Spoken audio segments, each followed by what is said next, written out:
Herkese merhaba dostlar, ben Ozan. Bu videoda yaklaşık 2 yılın ardından ilk kez bir akıllı saat incelemesiyle birlikteyiz. Şu anda inceleyeceğimiz akıllı saati ayrıca sizlerden birine hediye edeceğim. Onunla ilgili detayları da videonun sonunda anlatacağım. Bu videoda sizlerle beraber Apple Watch Ultra'nın şu anda piyasada satılan en iyi birebir replikasını, yani Atton GM markasının Sport Ultra saatini birlikte inceleyeceğiz. Gördüğünüz gibi şu anda saatte bileğimde takılı ve yaklaşık 1,5 aydır bu saati aktif bir şekilde kullanıyorum. Hem deneyimlerimden hem de alınır mı alınmaz mı bunlardan bahsedeceğim. Ayrıca sizce daha fazla akıllı saat incelemeleri, karşılaştırmaları gibi farklı videolarda gelsin mi? Gelsin diyorsanız videoyu beğenmeyi ve abone olmayı unutmayın. Görüşlerinizi gerçekten merak ediyorum. Şimdi baktığımız zaman saatimiz gerçekten oldukça uygun fiyatlı ve fiyatına oranla dolu dolu özelliklerle gelen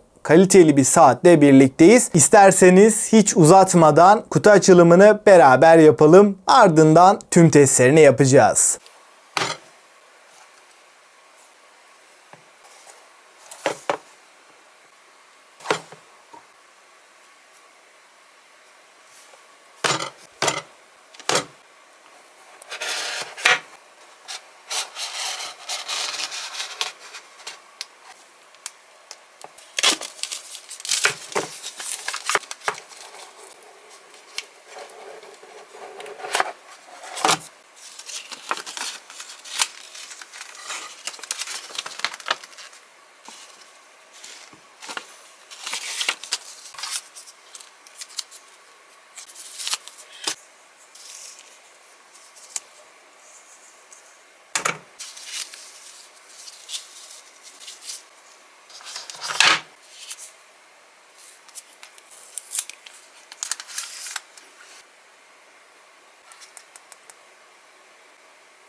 Dostlar, açıkçası tasarımı, kolda duruşu baktığımız zaman gerçekten Apple Watch Ultra ile birebir aynı tasarımla karşı karşıyayız. Burada hem saatin kasa yapısı hem de yanında gelen bu turuncu kayışı olsun Apple Watch Ultra'ya ciddi anlamda yaklaştırıyor. Burada sadece görünüş olarak değil, malzeme kalitesi, dayanıklılık açısından da baya başarılı bir saat. Uzun süreler kullansanız bile kolunuzu hiçbir şekilde yormuyor. Tasarım açısından muazzam bir iş ortaya çıkmış. Tabii ki Apple Watch Ultra gibi bir kalite bekleyemeyiz. Apple Watch Ultra 27.000 TL iken bu saat 1000 TL, yani 50 Euro'nun bile altında. Bu fiyatın oranla malzeme kalitesi çok başarılı. Bize kesinlikle metal hissiyatını net bir şekilde hissettiriyor. Ekranımız IPS ve ekran kalitesi parlaklık oranı olarak da fiyatın oranla hiç fena değil. Kesinlikle dokunma hassasiyetinde de herhangi bir problem yaşamıyoruz.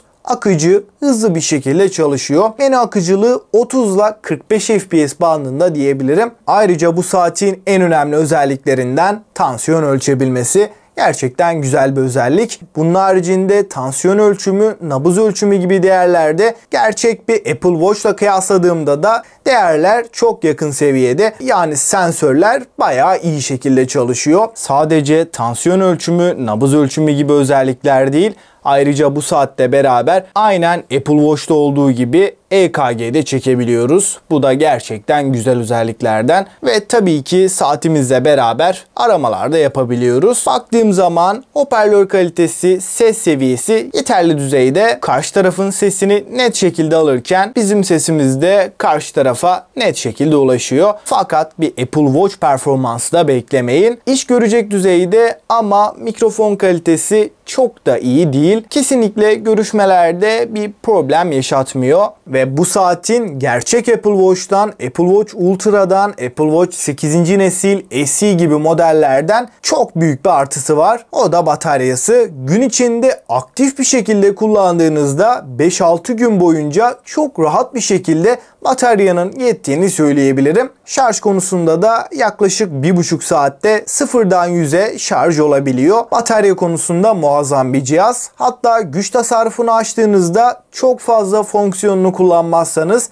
yani düzenli nabız takibi, tansiyon ölçümü gibi değerleri kapattığınızda 30 güne kadar da bu batarya dayanabiliyor. Sanki bir akıllı saat değil de akıllı bileklik gibi batarya performansı alabiliyoruz. Batarya anlamında gerçekten beni memnun etti. Dostlar, bu saat yaklaşık 1,5 aydır bende ve aldığım günden beri aktif bir şekilde kullanıyorum. Tam anlamıyla fiyatını hak eden bir saat diyebilirim. Baktığınızda hem spor yaparken kullanabileceğiniz hem de günlük yaşamda sağlık verilerini doğru ölçen ve Apple Watch Ultra gibi piyasanın en iyi saatiyle tasarımsal açıdan baktığınızda Apple Watch Ultra ile birebir olan tek saat diyebilirim. Burada sadece dışarıdan görünüş olarak değil, kalite açısından hissiyat yönünde de en iyi replikalardan biri. Suya ve toza karşı da Sports Ultra IP68 sertifikasıyla korunuyor. Telefonlardan da bildiğimiz gibi şu anda akıllı saatlerde de kullanılan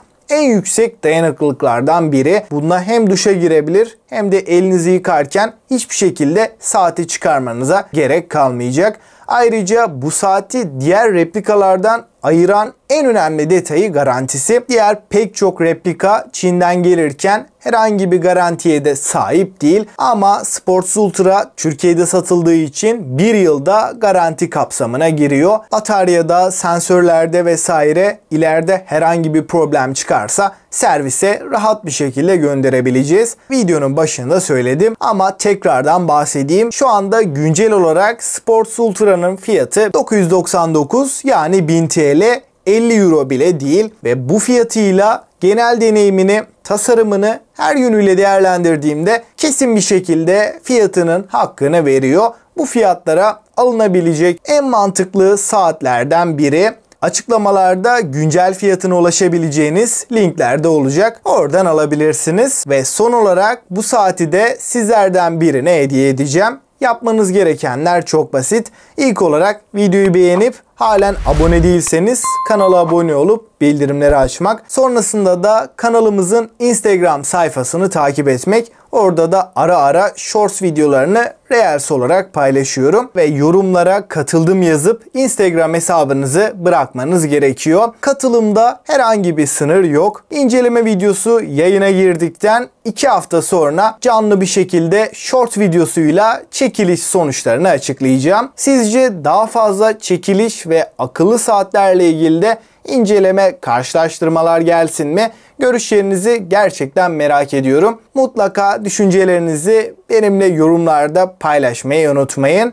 Bana destek vermek, bu videoların devamı için de videoyu beğenmeyi ve abone olmayı unutmayın. Sonraki videoya kadar kendinize çok iyi bakın ve hoşça kalın.